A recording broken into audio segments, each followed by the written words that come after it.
नमस्कार बच्चों, कैसे हैं आप सब? आशा करती हूँ आप सभी अच्छे होंगे, स्वस्थ होंगे, खुश होंगे और अपनी पढ़ाई भी अच्छे से कर रहे होंगे। तो जैसा कि आप सभी जानते हैं, मैं हूँ आपकी हिंदी की अध्यापिका और मैं स्वागत करती हूँ आप सभी का आईसीटी वर्चुअल क्लासरूम में। और आज हम यहाँ पर एकत्रित हुए हैं पढ़ने के लिए क्लास 12th की हिंदी। क्लास 12th की हिंदी में आज हम पढ़ेंगे यहाँ पर हमारी आरोह पाठ्य पुस्तिका भाग 2 का चैप्टर कवितावली, जो कि उत्तरकांड से ली गई है और इसके जो कवि हैं वो हैं गोस्वामी तुलसीदास जी। तो इसमें साथ ही यहाँ पर जो यहाँ पर लक्ष्मण मूर्छा का जो संवाद है वो भी दिया गया है, तो इसको भी हम यहाँ पर पढ़ेंगे। तो यहाँ पर जो कुछ पंक्तियां हैं, कुछ जो उत्तरकांड से ली गई हैं, जो हमारी ये पूरा जो एक रचना है, ये तुलसीदास जी की रचना है और जो रामचरितमानस के उत्तरकांड से ली गई है। तो इसको हम पढ़ेंगे और बहुत ही ज्यादा इंटरेस्टिंग, बहुत ही ज्यादा एक तरह से अच्छी ये पंक्तियां हैं और साथ ही परीक्षाओं की दृष्टि से भी बहुत ज्यादा महत्वपूर्ण है। तो हम चलते हैं स्मार्ट बोर्ड की तरफ, शुरू करते हैं अपने आज का सेशन। सभी बच्चे ध्यान पूर्वक पढ़ेंगे, साथ ही समझने का प्रयास भी करेंगे। तो यहाँ पर हम पढ़ रहे हैं कवितावली। जैसे कि मैंने बताया, ये हमारी ली गई है उत्तरकांड से। जो हमारा पूरा रामचरितमानस है उसके उत्तरकांड से ये ली गई है।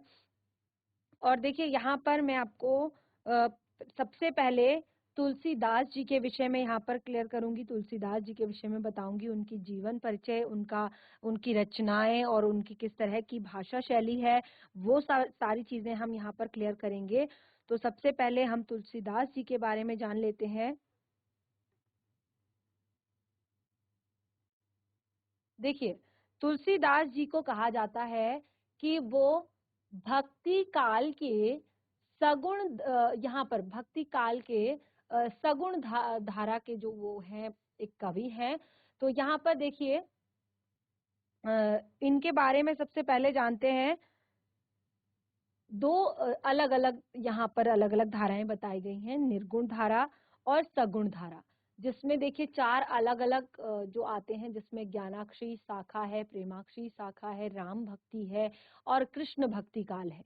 तो ज्ञानाक्षी शाखा जो है उसमें आते हैं सारे जितने भी संत हैं। आप देख सकते हैं जो नाम है, कबीर दास जी हैं सबसे पहले, नामदेव, उसके बाद रैदास जी हैं यानी कि गुरु नानक देव आते हैं उस टाइम पे, और संत दादू दयाल, संत सुंदरदास, उसके बाद सूफी जितने भी कवि हमारे हुए वो यहाँ पर आते हैं। तो जिसमें आते हैं मल्लक मोहम्मद जायसी, मुल्ला दाऊद और कुतुबन और मंझन। उसके बाद राम भक्ति की जो आती है, जो सगुण धारा में तुलसीदास जी, स्वामी अग्रदास जी, नाभादास और प्राणचंद चौहान, हृदय राम। उसके बाद जो कृष्ण भक्ति काल आता है उसमें यहाँ पर जो दी गई है वो श्री वल्लभाचार्य, सूरदास, नंददास, जिसमें कृष्णदास, परमानंद दास, कुंभन दास, चतुर्भुज दास, छत्तीस स्वामी, गोविंद स्वामी और मीराबाई। तो ये सारे यहाँ पर अलग अलग तरह से दिए गए हैं, अलग अलग इनको यहाँ पर किया गया है। तो इसमें यहाँ पर देखिए तुलसीदास जी का जो एक तरह से जो जीवन परिचय है वो इस तरह से यहाँ पर पूरा दिया गया है। सबसे पहले देखिए तुलसीदास जी का जीवन परिचय पढ़ेंगे आप, उसके बाद उनकी काव्यगत विशेषताएं पढ़ेंगे, उसके बाद उनकी भाषा शैली, उनकी प्रमुख रचनाएं और बहुत सारी चीजें जो कि यहाँ पर दी गई हैं। ठीक है, तो ये सारी चीजें हम पढ़ते हैं। और एक देखिए सुंदर सा चित्र है तुलसीदास जी का, जो सोरो इंटर कॉलेज में स्थापित गोस्वामी तुलसीदास जी की ये प्रतिमा है, बहुत ही सुंदर। अब देखिए ये जो यहाँ पर जीवन परिचय इतना दिया गया है तुलसीदास जी का, ये यहाँ पर दिया गया है इनका जीवन परिचय सन 1532, इनका जन्म सन 1532 बांदा, जो कि उत्तर प्रदेश है, जिला राजापुर गांव में माना जाता है। गोस्वामी तुलसीदास जी का जो जन्म है वो बांदा जिले के राजापुर गांव में सन 1532 में माना जाता है। और देखिए इनका जो जन्म स्थान है, कई बार सोरो भी मानते हैं, जो सोरो जगह है वो इनका जन्म स्थान मानते हैं। और क्योंकि इनका जो बचपन था, इनके जो माता पिता हैं उनको उनका जो विछोह एक तरह से इनसे बचपन में ही हो गया था, तो इसीलिए इनका जो बचपन है बहुत ही ज्यादा कष्टों में बीता। और एक तरह से जो गुरु नरहरिदास जी हैं, गुरु नरहरिदास जो इनके हुए, उनसे ही इन्हें राम भक्ति का ये मार्ग मिला और फिर इनका जो विवाह हुआ वो रत्नावली नाम की जो रत्नावली से नामक युवती से हुआ। और देखिए इनके बारे में एक तरह से कहा जाता है कि रत्नावली से ही फटकार खाकर, क्योंकि ये ना पूरी तरह से जब से देखिए ये बचपन से ही अपने माता पिता से इनका विछोह हो गया था, तो इन्हें एक बहुत अच्छा साथ के तौर पर रत्नावली का साथ मिला। और उस टाइम पर ये रत्नावली के प्रेम में बहुत ज्यादा मुग्ध थे और हमेशा एक तरह से उनके साथ ही रहते थे, उनके साथ ही आते थे, उनके साथ ही जाते थे। तो एक बार कहा जाता है कि एक बार जब रत्नावली अपने मायके गई हुई थी, अपने पिता के घर गई हुई थी, तो ये अपने घर ना रुककर ये भी रत्नावली के साथ उनके पिता के घर पहुंच गए। ठीक है। तो जब वहां पर पहुंचे तो रत्नावली ने इन्हें बहुत ज्यादा फटकार लगाई। रत्नावली ने इन्हें कहा, एक शब्द, एक लाइन इन्हें कही जो इन्हें एक तरह से मन में चुभ गई और उसके बाद ये राम भक्ति की ओर आगे बढ़ गए। तो उन्होंने कहा कि जितना ध्यान तुम मुझ पर लगा रहे हो, जितना ध्यान तुम इस हाड़ मांस के शरीर पर दे रहे हो, क्योंकि जो मेरा शरीर है ये नश्वर है, ये हाड़ मांस का शरीर ये नश्वर है, लेकिन जितना प्रेम तुम इससे कर रहे हो, इतना प्रेम, इससे आधा भी प्रेम अगर तुम भगवान से करते, ईश्वर से करते, तो शायद तुम्हारा उद्धार हो जाता। तो इस तरह की फटकार एक बार इनको रत्नावली से लगी और ये वहीं से वैरागी बनकर राम भक्ति में लीन हो गए। और इस तरह से ये विरक्त होकर बहुत अलग अलग जगह जैसे काशी, चित्रकूट, अयोध्या आदि तीर्थों पर इन्होंने भ्रमण किया। और उसके बाद इनकी जो मृत्यु है वो सन 1623 में काशी में इनकी मृत्यु हो गई। अब देखिए यहाँ पर कुछ रचनाएं दी गई हैं, तो रचनाएं मैं आपको आगे भी इनकी बताऊंगी। जिसमें प्रमुख रचना है इनकी, देख सकते हैं, ये जो मैंने यहाँ पर आपको दिखाया है ना, ये आपकी पाठ्य पुस्तिका से ही लिया गया है, तो इतना तो एटलीस्ट आप शुरुआत में जरूर याद कर लें। तो देखिए यहाँ पर इनकी रचनाएं दी गई है: रामचरितमानस, विनय पत्रिका, गीतावली, श्री कृष्ण गीतावली, दोहावली, कवितावली, रामाज्ञा प्रश्न। ठीक है, तो ये इनकी कुछ रचनाएं हैं। आगे बढ़ेंगे। इनका देखिए साहित्यिक परिचय, जो साहित्यिक एक तरह से जो भाषा का इनका भाषा शैली है वो किस तरह की है, आप देखिए। इन्होंने अवधी भाषा और ब्रज भाषा में बहुत सारी अपनी जो रचनाएं हैं वो की हैं, ज्यादातर अवधी और ब्रज भाषा। और इनकी रचनाओं में जो होता था वो प्रमुख छंद जो था दोहा, चौपाई। आप रामचरितमानस पढ़ेंगे तो उसमें आपको दोहा और चौपाइयां ही दिखाई देंगे, और पद, सवैये, कवित्त आदि सभी प्रचलित छंद इन्होंने अपनी कविताओं में, अपने लेख, अपनी रचनाओं में लिखे।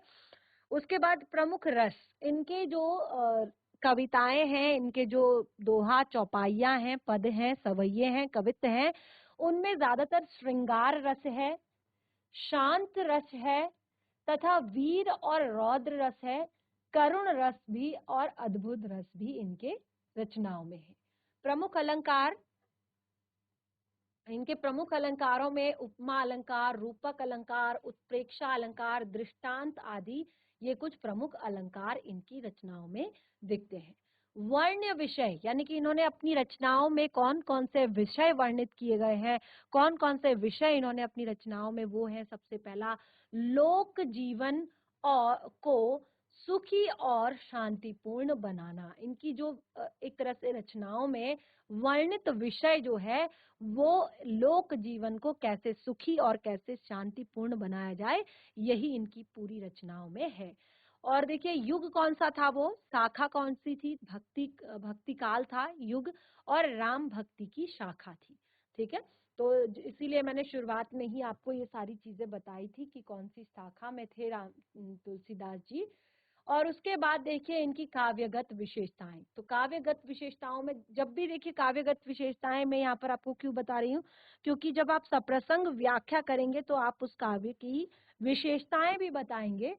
तो देखिए सबसे पहले गोस्वामी तुलसीदास जी ने राम भक्ति शाखा के एक सर्वोपरि कवि हुए, और तुलसीदास जी लोक मंगल की साधना के कवि के रूप में प्रतिष्ठित हैं। तथ्य न सिर्फ उनकी काव्य संवेदना की दृष्टि से, वरन काव्य भाषा के घटकों की दृष्टि से भी। ठीक है, इसका सबसे बड़ा प्रमाण है कि शास्त्रीय भाषा क्या है? शास्त्रीय भाषा में सृजन क्षमता होने के बावजूद भी, देखिए अब यहाँ पर मैंने क्या बताया कि इनका जो काव्य है, इनकी जो कविताएं हैं, वो लोक मंगल की साधना, यानी कि एक आम लोगों के लिए, जैसे मैंने आपको बताया ना कि ये आम लोगों की जो सुख और शांति के लिए ज्यादा इन्होंने सोचा। तो इनका जो सबसे मेन प्रमाण यह है कि जो शास्त्रीय भाषा का ज्ञान इनको था, यानी कि संस्कृत भाषा का प्रॉपर ज्ञान होते हुए भी इन्होंने संस्कृत संस्कृत भाषा में इनकी सृजन क्षमता होते हुए भी इन्होंने जो लोक भाषा थी, यानी कि जो आम बोलचाल की जो प्रसिद्ध भाषा थी, अवधी और ब्रज भाषा में ही साहित्य को की रचना का माध्यम इन्होंने बनाया। क्योंकि एक तरह से अगर देखिए हम कोई भी काम करते हैं, अगर वो लोक हित में ना हो, संसार के हित में ना हो, तो फिर क्या फायदा। तो देखिए जबकि उनकी संस्कृत में सृजन क्षमता थी, लेकिन उन्होंने फिर भी लोक भाषा जो अवधी और ब्रज भाषा है उसी में उन्होंने साहित्य की रचना का माध्यम उसी को बनाया। तुलसीदास जी में जीवन और जगत की व्यापक अनुभूतियों और मार्मिक प्रसंगों की अचूक समझ है, और यही उस विशेषता उन्हें महाकवि बनाती है। रामचरितमानस में प्रकृति और जीवन के विविध भावपूर्ण चित्र हैं, जिसके कारण यह हिंदी का अद्वितीय महाकाव्य बनकर उभरा। इसकी लोकप्रियता के कारण लोक संवेदना, समाज की नैतिक बनावट की समझ भी इसमें आई। तुलसी के सीताराम ईश्वर की अपेक्षा इनके देश काल के आदेशों के अनुरूप मानवीय धरातल पर पुनः सृष्ट चित्रित है। देखिए तुलसीदास जी ने सीताराम को, यानी कि ईश्वर की अपेक्षा जो उन्होंने अपने देश काल में, यानी कि जिस टाइम पे वो एक मनुष्य के रूप में थे, उस टाइम पे उनके जो आदर्श हैं और मानवीय धरातल पर किस तरह से उन्होंने उनको पूरा किया, वो सारी चीजों को उन्होंने यहाँ पर चित्रित किया है। और देखिए भाषा शैली तो मैंने यहाँ पर जैसे कि बताया कि हिंदी क्षेत्र में प्रचलित सारे काव्य भाषी तत्वों का ये प्रतिनिधित्व करते हैं। तुलसीदास जी ने काव्य की रचना में भाव विचार और काव्य रूप है, छंद है, काव्य भाषा की बहुत समृद्धि यहाँ पर दिखती है। और अवधी और ब्रज भाषा की संस्कृति कथाओं में सीताराम और राधा कृष्ण की कथाओं को साधिकार अपनी अभिव्यक्ति का माध्यम बनाया है। उपमा अलंकार के क्षेत्र में जो प्रयोग विशिष्ट कालिदास की पहचान है, वही पहचान सांग रूपक के क्षेत्र में तुलसीदास जी की भी है।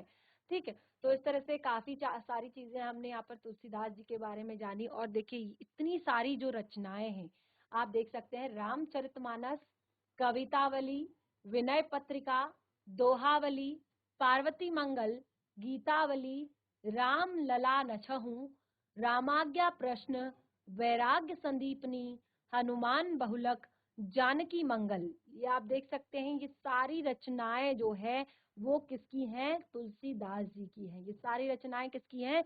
तुलसीदास जी की हैं। तो आप इनको नोट भी कर सकते हैं, नोट डाउन कर सकते हैं। देखिए अब मुझे लगता है कि इसको देखकर अब आपको जरा सा भी आप भूलेंगे नहीं कि कौन कौन सी रचनाएं हैं तुलसीदास जी की। फिर से एक बार पढ़ते हैं। रामचरितमानस, कवितावली, विनय पत्रिका, दोहावली, पार्वती मंगल, गीतावली, राम लला नचहु, रामाज्ञा प्रश्न, वैराग्य संदीपनी और हनुमान बहुलक, जानकी मंगल, ये सारी रचनाएं हैं तुलसीदास जी की। अब देखिए ये जो आपको यहाँ पर दिया गया है उत्तरकांड से कवितावली जो आपकी दी गई है, उसको हम यहाँ पर पढ़ेंगे। तो उसका सार एक बार जान लेते हैं यहाँ पर कवितावली का। तो यहाँ पर तीन एक तरह से जो सवैये अलग अलग दिए गए हैं। सबसे पहला देखिए यहाँ पर अगर सार देखें तो कवि ने सबसे पहले यहाँ पर संसार के समस्त जो लीला प्रपंचों का आधार आप देखेंगे, यहाँ पर जितनी भी संसार में चीजें हो रही है, जितने भी संसार में लीलाएं हैं, जितनी भी संसार में प्रपंच हैं, उन सब का जो आधार बताया है वो किसे बताया है? पेट की आग को बताया है। और पेट की आग की का दारुण एवं गहन यथार्थ यानी कि सच्चाई है ये, जिसका समाधान वे राम रूपी घनश्याम रूपी कृपा जल में देखते हैं। और उनकी राम भक्ति पेट की आग बुझाने वाली यानी कि जीवन के यथार्थ संकटों का समाधान करने वाली है, ये उन्होंने बताया है। और यहाँ पर उन्होंने बाह्य जो एक तरह से आध्यात्म है, आध्यात्मिक मुक्ति है, उसे देने वाला बताया है। तो यहाँ पर आप देखेंगे पूरे का जो पहला सवैया है, इसमें कवि ने यहाँ पर अकाल की स्थिति का वर्णन किया है। एक तरह से दो सवैया आप देखेंगे दे रखे हैं। तो पहले में अकाल की स्थिति का वर्णन किया है और दूसरे में कवि ने भक्ति की गहनता और साधना में उपजे हृदय में आत्मविश्वास का सजीव चित्रण किया है। अभी आप देखेंगे यहाँ पर, तो सबसे पहले शुरू करते हैं। यहाँ पर जो पहला कवित्त दिया गया है, कवित्त क्या है, उसमें पेट की आग को सबसे बड़ा बताया है और कहा है कि मनुष्य अपने सारे काम इसी आग को बुझाने के उद्देश्य से करता है। वो चाहे व्यापार करे, चाहे खेती करे, चाहे नाच गाना करे, चोरी करे, गुप्तचरी करे, सेवा टहल करे, गुणगान करे, शिकार करे, वो सब इसी आग को बुझाने के लिए करता है और एक तरह से कुछ भी करने को तैयार हो जाता है। अभी आप आगे की पंक्तियां पढ़ेंगे तो आप देखेंगे कि मनुष्य इन सब चीजों के लिए कुछ भी करने के लिए तैयार रहता है। तो चलिए यहाँ पर पढ़ते हैं अपने पहले जो कवित्त है उसकी तरफ। तो शुरू करते हैं। आप लोग पाठ्य पुस्तिका में देखिएगा, पाठ्य पुस्तिका में ये दिया गया है, किस भी किसान कुल बनिक भिखारी भाट। और एक चीज और फिर से बता दूं कि ये जो चैप्टर है, इसमें चाहे कवितावली हो, चाहे लक्ष्मण मूर्छा से संबंधित जो पंक्तियां यहाँ पर दी गई हैं वो हो, ये आपकी परीक्षाओं की दृष्टि से बहुत ही ज्यादा महत्वपूर्ण है। क्लास 12th के आप बच्चे हैं, बोर्ड एग्जाम्स आपने देने हैं, तो लास्ट 4-5 ईयर्स के अगर आप बोर्ड एग्जाम्स पेपर उठा कर देखेंगे तो ये चैप्टर और इनसे ये जो आपके सवैये या जो ये कवित्त हैं, ये जो दिए गए हैं, ये आप देखेंगे कि हर बार आपके रिपीट हो रहे हैं। तो इसीलिए ध्यान से पढ़ें, समझने का प्रयास करें। किसान किस भी किसान कुल बनिक भाट, बनिक भिखारी भाट, चाकर चपल नट चोर चार चेटकी। चाकर चपल नट चोर चार चेटकी, पेट को पढ़त गुन गढ़त चढ़त गिरी। पेट को पढ़त चढ़त गुन गढ़त चढ़त गिरी। तो देखिए क्या कहा है यहाँ पर, दो पंक्तियों में पहले इसे समझते हैं। किसान किस भी किसान कुल बनिक भिखारी भाट, चाकर चपल नट चोर चार चेटकी, पेट को पढ़त गुन गढ़त चढ़त गिरी, अटत गहन गन अहन अटखे की। ऊंचे नीचे करम धर्म अधर्म करी, पेट की को ही पचत बेचत बेटा बेट की, तुलसी बुझाई एक राम घनश्याम ही ते, आग बढ़वागी ते बड़ी है आग पेट की। तो देखिए जैसे मैंने बताया ना शुरुआत में, क्या बताया, पेट की आग को सबसे बड़ा बताया है और कहा है कि उसी के लिए लोग कुछ भी करने को तैयार रहते हैं। अब देखिए पहला शब्द है किस भी। किस भी का अर्थ होता है धंधा यानी कि व्यवसाय, कोई भी बिजनेस। ठीक है, कैसा, किसान कुल, कुल अर्थात परिवार, किसान का परिवार, बनिक अर्थात व्यापारी का परिवार, भिखारी आपको पता ही है भिखारी किसे कहते हैं, भाट, भाट अर्थात जो एक तरह से दूसरों की चापलूसी करने वाला, प्रशंसा करने वाला, चाकर अर्थात एक घरेलू नौकर, चपल अर्थात चंचल, नट अर्थात जो नृत्य करने वाला होता है, चोर पता ही है आपको, चार, चार का अर्थ है गुप्तचर जो होते हैं, दूत। ठीक है, चेटकी अर्थात बाजीगर। तो देखिए यहाँ पर सबसे पहला शब्द है किसबी। किसबी का क्या अर्थ है, कोई भी धंधा, कोई भी व्यवसाय। ठीक है, तो वो है किसबी। तो क्या कहा है यहाँ पर, पेट को पढ़त गुन गढ़त चढ़त गिरी, कि ये सारे लोग पेट को पढ़त यानी कि पेट के लिए कोई पढ़ता है। देखिए पेट को पढ़त, पेट के लिए कोई पढ़ता है, गुण गढ़त, कोई गुणगान करता है, और कोई चढ़त गिरी, तो कोई पर्वत चढ़ता है। ठीक है। अटत गहन गन अहन अखेट की, अटत गहन अहन अखेट की, तो क्या कहा है यहाँ पर? अटत अर्थात घूमता है, ठीक है। गहन गन, ठीक है। और अहन दिन भर, गहन गन यानी कि घने जंगल में। अटत गहन गन, अटत यानी कि घूमता है, गहन गन अर्थात घने वन में, अहन अर्थात दिन में, अटखेट की अर्थात क्या करता है? आखेट अर्थात शिकार करना, ठीक है। क्या करता है? शिकार करता है। ऊंचे नीचे कर्म, और बहुत सारे क्या करता है? ऊंचे नीचे कर्म करता है, अच्छे बुरे कर्म करता है। धर्म अधर्म करी, धर्म अर्थात अच्छे धर्म, धर्म की चीजें करता है, अधर्म अर्थात पाप करता है, ठीक है। और तुलसी बुझाई एक राम, और पेट को ही पचत, अपने पेट के लिए ही, पेट को ही पचत, बेटत बेचत बेटा बेट की, अपने पेट के लिए ही अपने बच्चों तक को बेच देते हैं, ठीक है। तुलसी बुझाई एक राम घनश्याम ही ते, तुलसीदास जी कहते हैं कि, क्या कहते हैं? तुलसीदास जी कहते हैं कि तुलसी बुझाई एक राम घनश्याम ही थे, कि तुलसीदास जी कहते हैं कि इस आग को केवल राम या घनश्याम रूपी बादल ही बुझा सकते हैं, क्योंकि आग बड़वागी ते बड़ी है, आग पेट की। ये जो पेट की आग है, ये जो पेट की अग्नि है, ये तो बड़वा अग्नि, बड़वा अग्नि अर्थात समुद्र की जो आग है, समुद्र की जो अग्नि है, उससे भी भयंकर है, बड़ी है अर्थात भयंकर है। तो देखिए क्या कहा है यहाँ पर, कभी तुलसीदास जी कहते हैं, इस संसार में जितने भी लोग हैं, चाहे वो जितने भी व्यवसाय हैं, चाहे वो किसान का हो, चाहे वो कोई व्यापारी हो, चाहे वो भिखारी हो, चाहे वो कोई एक तरह से चाकर हो, नौकर हो, कोई चंचल नट हो, चोर हो, दूत हो, बाजीगर हो, अपने अपने पेट को भरने के लिए अलग अलग काम करते रहते हैं। कोई पढ़ता है, क्या कहा है? पेट को पढ़त, कोई पेट के लिए पढ़ता है, और गुण गढ़त, और कोई अलग अलग तरह की कलाएं सीखता है, और कोई पर्वत चढ़ता है, और कोई तो दिन भर घने जंगलों में शिकार की खोज में भटकता रहता है। और इस तरह से अपने पेट को भरने के लिए लोग बड़े छोटे और धर्म अधर्म का काम करते हैं, और इस पर विचार भी नहीं करते। पेट को ही पचत, अपने पेट के लिए तो वो अपने बेटा बेटी को भी बेचने के लिए विवश हो जाते हैं, अपने पेट की इस आग को बुझाने के लिए।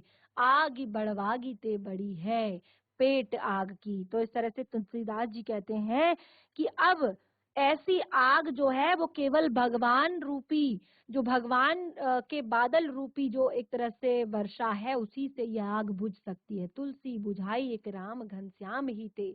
तो यहाँ पर भगवान तुलसीदास जी का ये मतलब नहीं कि आपको भूख लगी है और आप मंदिर में जाकर भजन करो, मंदिर में जाकर आप कीर्तन करो, ठीक है। तो यहाँ पर कहने का आश्रय ये है कि संसार में जितने भी दुख हैं, ठीक है, इंसान दुखों से दुखी है, हर इंसान अपने किसी न किसी दुख से दुखी है, हर इंसान को कोई ना कोई कमी है, हर इंसान को किसी न किसी तरह की कमी सताती है। तो अगर एक मन उसका परमानेंट, एक मन उसका सदैव अगर ईश्वर भक्ति में लगा रहेगा, भगवान भक्ति में यदि एक मन उसका हमेशा लगा रहेगा, तो उसको इन सब चीजों की को सहने की ताकत मिलेगी। वो इन सब चीजों को दरकिनार कर सकता है। वो एक बार के लिए अगर उसने भगवान भजन में, भगवान की पूजा में मन लगाया है, वो तो वो 4 दिन भूखा भी रह सकता है, ठीक है। तुलसी बुझाई एक राम घनश्याम ही ते, आग बड़वागी ते बड़ी है आग पेट की, क्योंकि ये जो पेट की आग है, ये तो बड़वागी यानी कि समुद्र की अग्नि से भी भयंकर है। और इसको भगवान रूपी जो राम रूपी जो बादल हैं, कृष्ण रूपी जो बादल हैं, उनके नाम रूपी जो बादल हैं, वही जो है इसे बुझा सकते हैं। तो देखिए बहुत ही सुंदर यहाँ पर चित्रण यहाँ पर किया है पहले इस कवित्त में। भूख की स्थिति का यथार्थ चित्रण किया है, यानी कि भूख जो है उसकी सच्चाई को बताया है कि भूख इंसान से क्या करवाती है, पेट की आग इंसान से क्या करवाती है, उस सच्चाई को यहाँ पर बताया है उन्होंने अपने इस कवित्त में। और देखिए बहुत सारे तत्सम शब्दों का प्रयोग यहाँ पर किया है, जैसे धर्म, अधर्म, ठीक है, और संस्कृत शब्दों का यानी कि तत्सम शब्दों का प्रयोग किया है। ब्रज भाषा का लालित्य है। और देखिए यहाँ पर राम घनश्याम में रूपक अलंकार है। आग बड़वाग ते बड़ी पेट आग की में अतिरिक्त अलंकार है। ठीक है, तो इस तरह से यहाँ पर बहुत सारे और भी अनुप्रास अलंकार भी हमें बहुत सारी जगह पर देखने को मिल रहा है। जैसे किस भी किसान कुल, पहले देख रहे हैं क वर्ण की आवृत्ति एक से अधिक बार हो रही है। और दूसरा आप देखेंगे भिखारी भाट, दो जो है भ वर्ण की आवृत्ति एक से अधिक बार हो रही है। उसके बाद आप देखेंगे चाकर चपल नट चोर चार चेटकी, इसमें च वर्ण की आवृत्ति एक से अधिक बार हो रही है। उसके बाद पेट को पढ़त गुण गढ़त में भी और गहन गण में भी आपका अनुप्रास अलंकार है। उसके बाद बहुत सारी जो चीजें हैं, देखिए जैसे अहन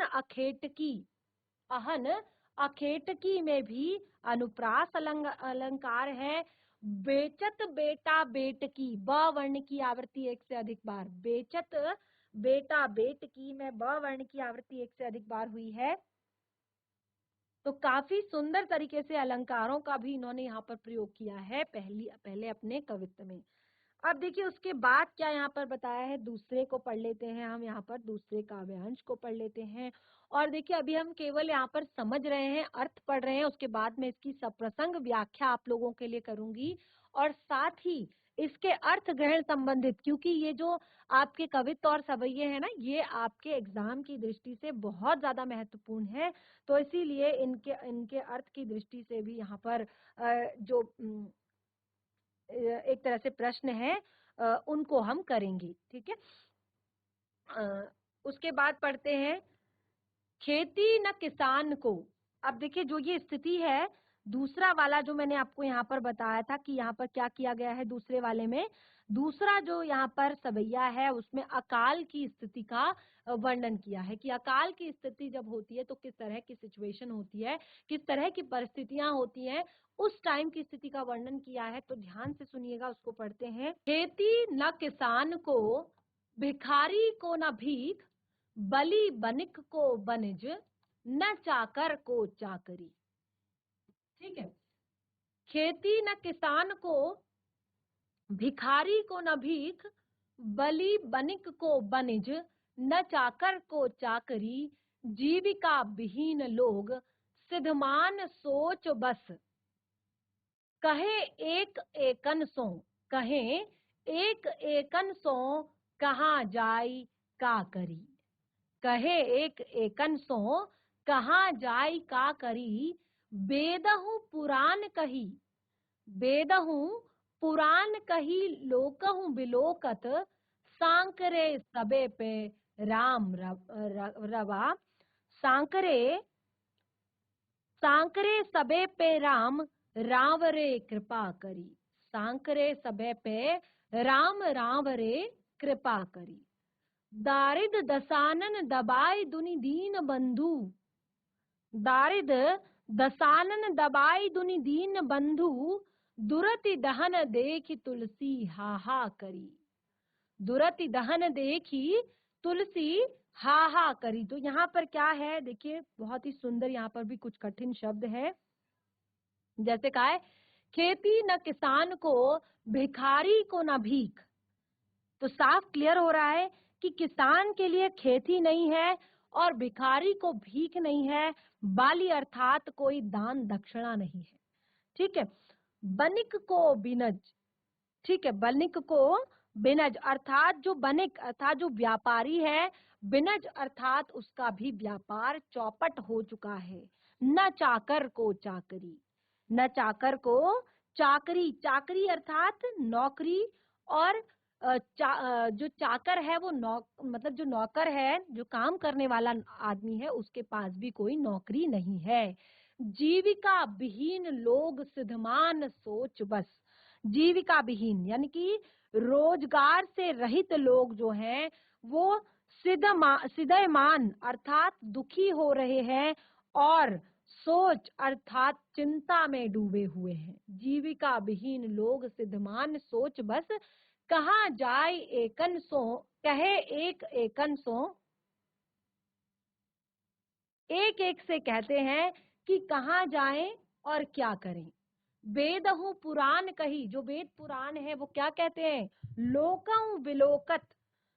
वेद पुराण कहते हैं कि विलोकत अर्थात लोकहु अर्थात लोक में, विलोकत अर्थात देखते हैं।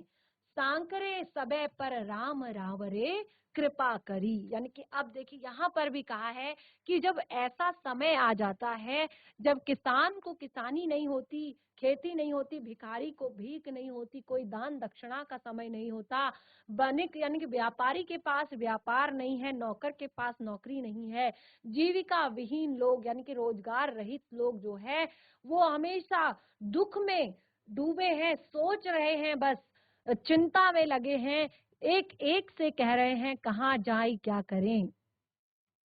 तो उस समय पर वेदहु पुराण कही, वेद पुराण कहते हैं लोकं विलोकत, इस संसार को देखकर सांकरे सबे पर राम राम रे कृपा करी। ऐसे टाइम पे भी भगवान ही सबकी मदद करते हैं।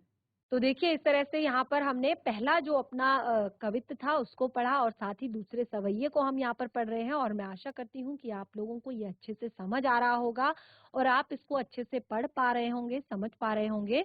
बाकी का जो टॉपिक है उसको हम कंटिन्यू करेंगे आगे।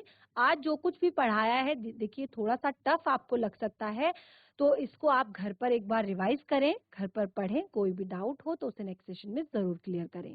तब तक के लिए धन्यवाद। आपका दिन शुभ हो।